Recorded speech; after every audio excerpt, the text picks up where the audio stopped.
Hello everyone, সবাইকে আরেকটা নতুন ভিডিওতে স্বাগত। আশা করছি তোমরা সবাই ভালো আছো, সুস্থ আছো, আর আমিও খুব ভালো আছি। তো তোমাদের আজকে একটা মজার জিনিস দেখাবো, দাঁড়াও একটুখানি ওয়েট করো একটুখানি।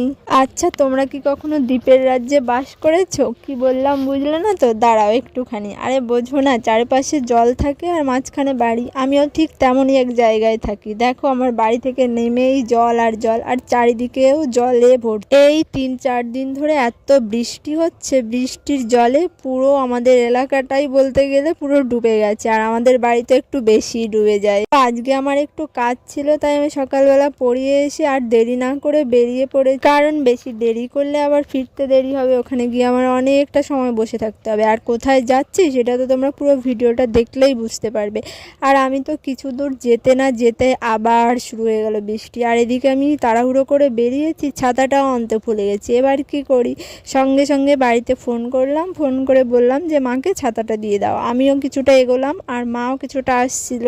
মাও দেখো চলে এসেছে ছাতাটা হাতে করে নিয়ে। তারপর আমি মায়ের কাছ থেকে ছাতাটা নিলাম, আবার হাঁটতে শুরু করলাম। আর হ্যাঁ, পুজো তো চলেই এলো, আর কদিন বাকি আছে বলো তো? এইদিকে দেখো, আমাদের পাশের পাড়ায় প্যান্ডেলও প্রায় কমপ্লিট, পুজো হতে হতে তো খুব সুন্দরভাবে সেজে উঠবে। আর এদিকে দেখো, কুকুরগুলো আরামে শুয়ে আছে। আর কি আর বলি এই ওয়েদার নিয়ে, যখন গরম হয় ওরে গরম, ওরে রোদ, বাপরে! আর যখন বৃষ্টি শুরু হবে, প্যাটানি বৃষ্টি হয়েই যাবে, থামার তো আর নামই নেই। আমি যেন ভাবছি আমি জায়গা পর্যন্ত পৌঁছাতে পারবো কিনা। যাই হোক, অনেক কষ্টের জল বৃষ্টি পার করে ফাইনালি কিন্তু আমি চলেই এলাম। আর এটা ছিল একটা সাইবার ক্যাফে। কয়দিন ধরে প্রায় আমার এখানে আসা পড়ছে, আর কেন এটা আসছে এখানে সেটা জানতে হলে তোমার আগের দিনের আপলোড করা ভিডিওটা দেখতে হবে। তোমরা যাও টুক করে আগের দিনের ভিডিওটা দেখে আসো।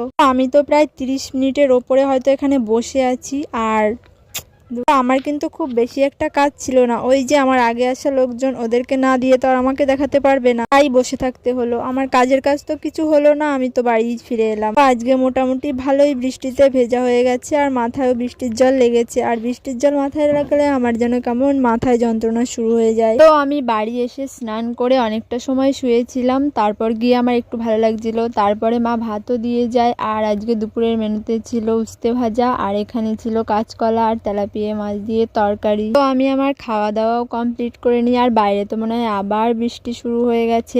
আর আজকে এই ছিল আজকে আমার ছোট্ট একটা ব্লগ। তোমাদের কেমন লাগলো অবশ্যই কমেন্ট করে জানিও, আর ভালো লাগলে চ্যানেলটাকে অবশ্যই সাবস্ক্রাইব করে রেখো। আমি আবার শুয়ে পড়েছি, আর তোমাদের সঙ্গে দেখা হচ্ছে পরের ভিডিওতে। ততদিনের জন্য সবাই ভালো থেকো, সুস্থ থেকো। আজকের মতো টাটা।